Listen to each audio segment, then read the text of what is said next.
क्या पश्चिम बंगाल में संवैधानिक संकट पैदा हो चुका है? क्या एक मुख्यमंत्री को कानून से ऊपर होने का अधिकार है? और क्या अब बंगाल राष्ट्रपति शासन की ओर बढ़ रहा है? ईडी की रेड, मुख्यमंत्री का मौके पर पहुंचना, जांच एजेंसी से भिड़ंत, फाइलें और हार्ड डिस्क उठाकर ले जाना, ये सब हुआ है 2026 के चुनाव के ठीक पहले। और अब सवाल सिर्फ ममता बनर्जी का नहीं है, संविधान और कानून के राज का है। अब समझते हैं पूरा मामला। पश्चिम बंगाल की राजनीति इस वक्त उबाल पर है।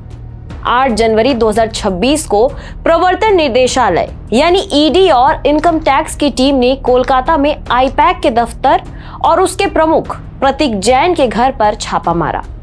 आरोप है कि फर्जी नौकरियों, कोयला घोटाले और हवाला के पैसे को चुनावी कैंपेन में इस्तेमाल किया गया।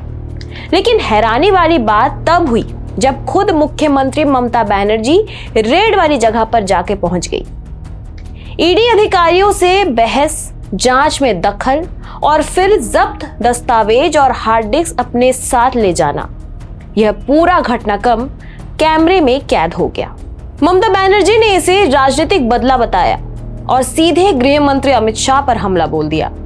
यहां तक कह दिया कि ईडी उनकी पार्टी की कैंडिडेट लिस्ट और चुनावी रणनीति चुरा रही है। लेकिन सवाल यह है, क्या किसी मुख्यमंत्री को जांच एजेंसी के काम में दखल देने का अधिकार है? बीजेपी ने इसे संवैधानिक व्यवस्था पर हमला बताया। विपक्ष के नेता शुवेंदु अधिकारी का कहना है कि ममता बनर्जी ने राज्य में संवैधानिक संकट पैदा कर दिया है। बीजेपी ने अनुच्छेद 356 के तहत राष्ट्रपति शासन की मांग तेज कर दी है। दिलचस्प बात तो यह है कि इस बार सिर्फ बीजेपी ही नहीं, सीपीआईएम और कांग्रेस ने भी ममता बनर्जी की गिरफ्तारी की मांग की है। कांग्रेस का आरोप है कि आईपैक ने टीएमसी के लिए पैसा जुटाया और चुनावों को प्रभावित किया। अब समझते हैं राष्ट्रपति शासन का मतलब। संविधान का अनुच्छेद 356 कहता है, अगर किसी राज्य में संवैधानिक मशीनरी फेल हो जाए तो केंद्र सरकार राष्ट्रपति शासन लगा सकती है। अगर राज्य सरकार केंद्र के निर्देश नहीं मानती तो अनुच्छेद 365 भी लागू हो सकता है। बंगाल में पहले भी कई गंभीर मामले सामने आए। 2021 चुनाव के बाद भारी हिंसा, संदेशखाली में महिलाओं पर अत्याचार, ईडी और सीबीआई टीमों पर हमले, कोयला, नौकरी और चिटफंड घोटाले और अब ईडी की जांच में खुद मुख्यमंत्री का दखल, ये सब मिलकर एक बड़ा सवाल खड़ा करती है। क्या बंगाल में कानून का राज बचा है?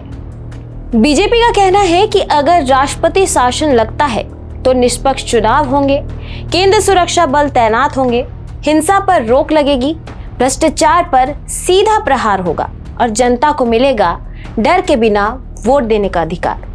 हालांकि टीएमसी इसे केंद्र की साजिश बता रही है, लेकिन सवाल यही है, अगर कुछ छिपाने को नहीं था तो फाइलें क्यों उठाई गई? कानून सबके लिए बराबर है या फिर कुछ लोग कानून से ऊपर? तो बंगाल के सामने 2 रास्ते हैं, या तो संविधान और कानून का राज या फिर राजनीतिक दबाव और अराजकता। अब देखना यह है कि केंद्र सरकार क्या फैसला लेती है और क्या बंगाल वाकई राष्ट्रपति शासन की ओर बढ़ रहा है। देश देख रहा है और बंगाल का भविष्य भी। आपकी क्या राय है? हमारे कमेंट सेक्शन पर जरूर बताएं। वीडियो को लाइक करें, शेयर करें और चैनल को सब्सक्राइब करना ना भूलें।